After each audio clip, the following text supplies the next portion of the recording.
good morning හැමෝටම. මම Trinity College එකේ. මම ගිය පාර මගේ third try එක කරේ A3යි නුවරින් district 73. මම කතාව කියන්නේ මට first try එකේ තිබි C1 S2ක්. අතරම A level වලට මිලෝ වැඩක් කරේ නැහැ. ඒ C1 S2ත් මගේ result එක නෙමෙයි. එහෙම A level පටන් ගත්තේ.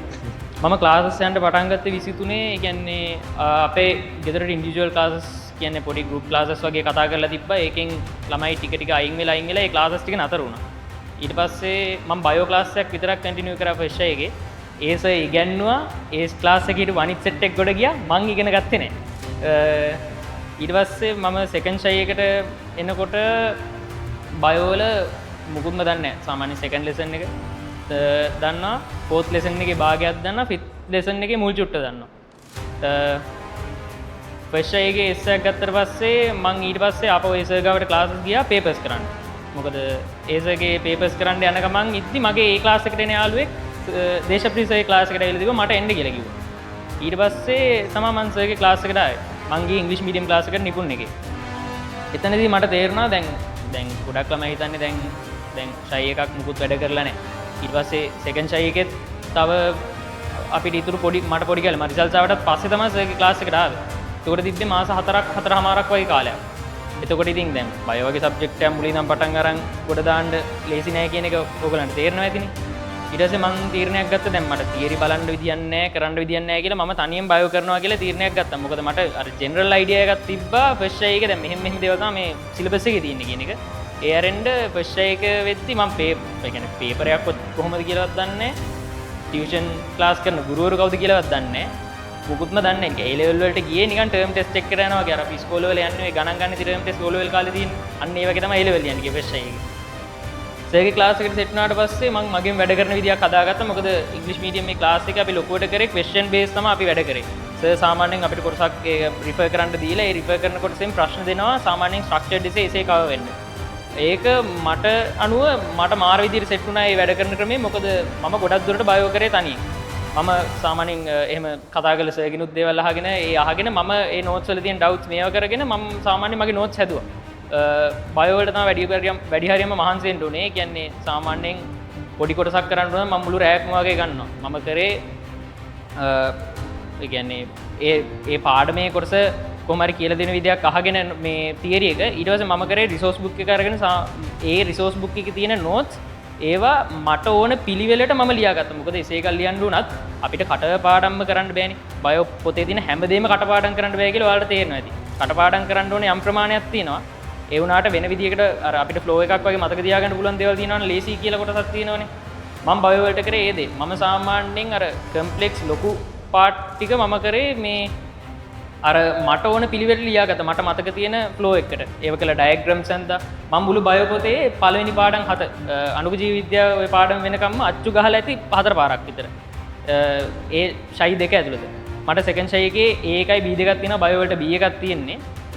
සර්ගේ ඒ අර ප්‍රශ්න කරන ක්‍රමේ නිසා තමයි මට එච්චර ඉක්මනට බයෝ එක B එකට අදින්න පුළුවන්. මොකද මම ස්ට්‍රක්චර්ඩ් එසේ වලට අර සර් ඒ ක්වෙස්චන්ස් ප්‍රැක්ටිස් කරන විදිහට මං ලෑස්තිලා හිටියේ. කියන්නේ මේ වගේ එකක් આવුත් ලියන්න කොහොමද? සාමාන්‍යයෙන් ඔය එසේස් කෑලි වෑලි ලිය වෙලා මට සාමාන්‍යයෙන් මම පාඩම් කරන විදිහත් එක්ක ඒක ටැලි වුණ නිසා මං මේ කියන්නේ S එක B එකට ආවනේ. S එක B එකක් වුණා. ඒ පේපර්ස් මේ ලියනකොට මට එසේ එකේ කොටසක් අහුණා. මට ඉතුරු ටික මතක් වෙන ගානට මං එකම ටික මට ඕන විදිහට නෝට්ස් වල ලියලා තිබ්බේ. ඊට පස්සේ තර්ඩ් ෂයි එකෙත් මම සර්ගේ ක්ලාස් එකටම ආයේ. මට මොකද අර ඒ ක්වෙස්චන්ස් කරන විදිය නිසා මට බයෝ අමතක වෙන්නේ නැතුව එක දිගට තර්ඩ් ෂයි එකේ අරන් යන්න පුළුවන් වුණා. ඊට පස්සේ කෙල්ලොන් ගෙත් ඒවත් එක මාරු කරලානේ බලන්නේ ඒකවල.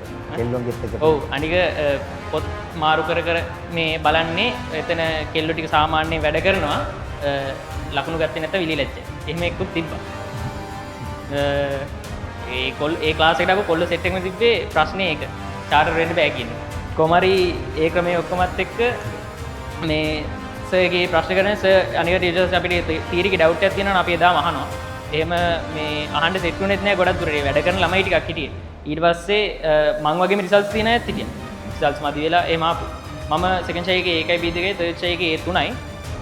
මං ඔය එසේ ලියන සර් ඒ ක්වෙස්චන්ස් කරන විදිය වැදගත්කම කියන්නේ මට බයෝ ඒක තියෙන MCQ 41කට. MCQ 41ට ඒකක් තියෙනවා. මගේ අන්තිම ස්ට්‍රක්චර්ඩ් එකේ අන්තිම ටිකක් නෑ. මොකද මට ෂයි දෙකටම මම අර පළවෙනි පාඩම් හත ફોකස් කරාට මට අන්තිම පාඩම් ටික නෑ.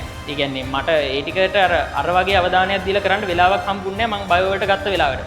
දැන් ෆස්ට් ටයිම් මම වැඩ කරා නම් මට මේක මෙහෙම ප්‍රශ්නයක් වෙන්නේ නෑ. ඒ වුණාට සෙකන්ඩ් ෂයි තර්ඩ් ෂයි වලට තේරෙනවද ෂයි දෙකක් විභාගෙට ලෑස්ති වෙන්න අවුරුද්දක් ඇතුළත. එතකොට රෂ් එකක් තියෙනවනේ. නැතුව එක ෂයි එකක් ස්කිප් කරලා යනවා වගේ නම් ලස්සනට කරන්න තිබ්බා. එහෙම නෑ. ෂයි දෙකේම විභාගෙ ලියන්න රෂ් එකට වැඩ කරේ. එතකොට මම පුළුවන් තරම තමයි කරේ.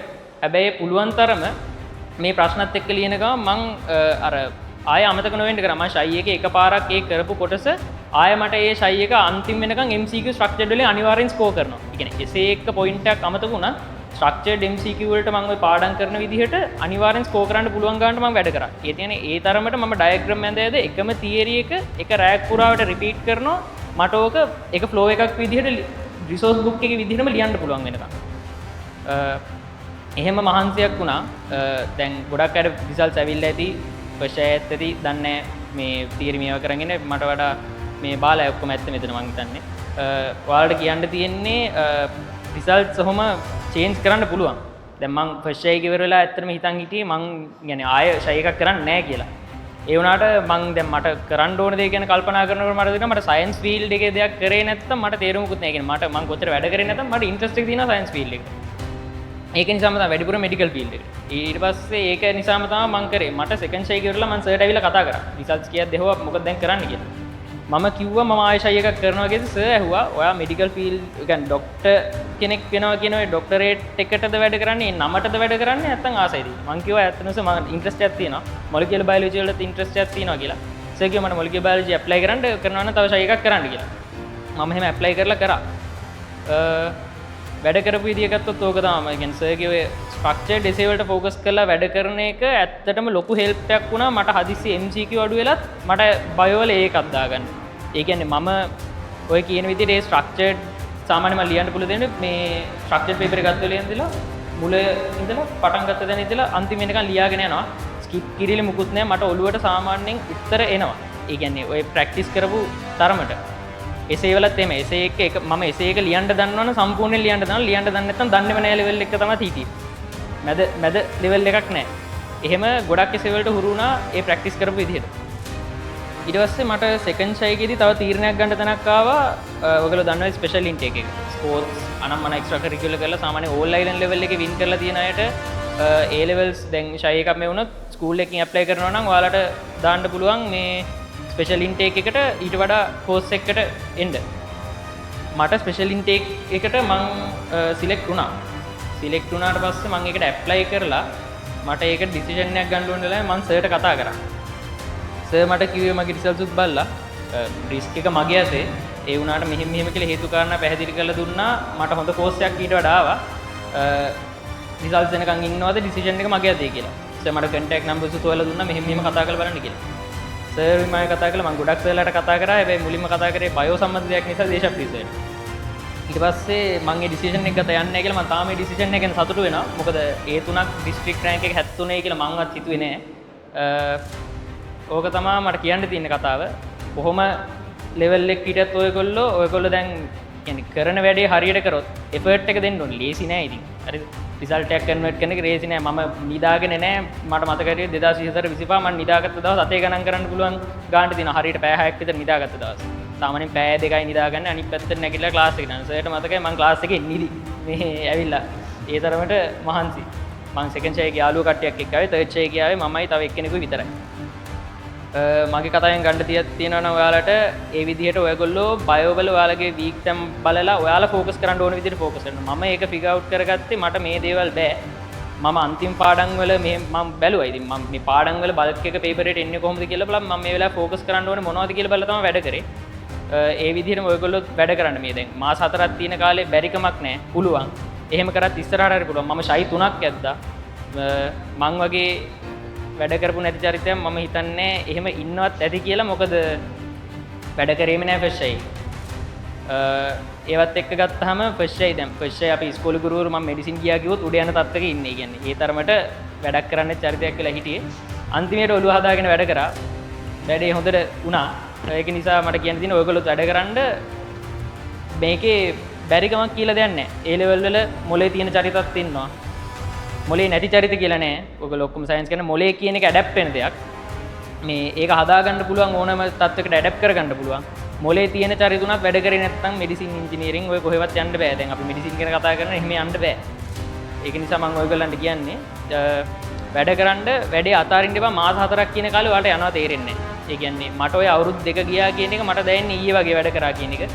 වැඩට බැස්සහම ඒකට ලොකු ඩෙඩිකේෂන් එකක් ඇති කරගත්තාම ඔයාලට පුළුවන්. ඔයාලගේ මොකක් හරි ටාගට් එකක් මම සයන්ස් ෆැකල්ටි වෙන්න පුළුවන්, මෙඩිසින් වෙන්න පුළුවන්, ඩෙන්ටල් වෙන්න පුළුවන්. මම දන්නේ නැහැ. කොහොම ඔය මෙඩිසින් රිසල්ට්ස් ඇවිල්ලා සයන්ස් යන අය මම අඳුරනවා. ඒක ඒගොල්ලන්ගේ පැෂන් එකට යන්න ඒගොල්ලෝ වැඩ කරා. මොනවා වුණත් ඒගොල්ලෝ වැඩ කරා. ඒක අචීව් කරන්න වැඩ කරන්න එපා. මම කියන්නේ ඔයගොල්ලන්ට මෙතන මැච් එකක් ගහන්න පුළුවන්. තාම කියන්නේ ඔය අතෑරලා ඉන්නවා නම් කවුරු හරි මෙතන. ඔයාලට තාම chance එක තියෙනවා. හොඳ මග පෙන්වීමක් තියෙනවා. සර්ගෙන් ඇත්තටම ප්‍රශ්න අහන්න. මොකද ඔයාලට තියෙනවා ප්‍රශ්නයක් වැඩ කරන විදිය ගැන තියරි කාරණාව මොකක් හරි. සර්ගෙන් අහන්න. සර් හරි ගයිඩන්ස් එකක් දෙනවා. Tamanට ආවේනික වැඩ කරන විදියක් හදාගන්න. එහෙම කරගෙන ඔයාලා මේ රිසල්ට් එකක් දාගන්න මේ පාර. මේ පාර නැතත් ඊළඟ පාරක් කරනවා නම් හරි හෙඩ් ස්ටාර්ට් එකක් ගන්න. මේ පාර උපරිම වැඩ කරන්න. Taman උපරිම වැඩ කරොත් ඒක Tamanටම තියෙයි. ඒක තමයි මට කියන්න තියෙන කතාව. thank you.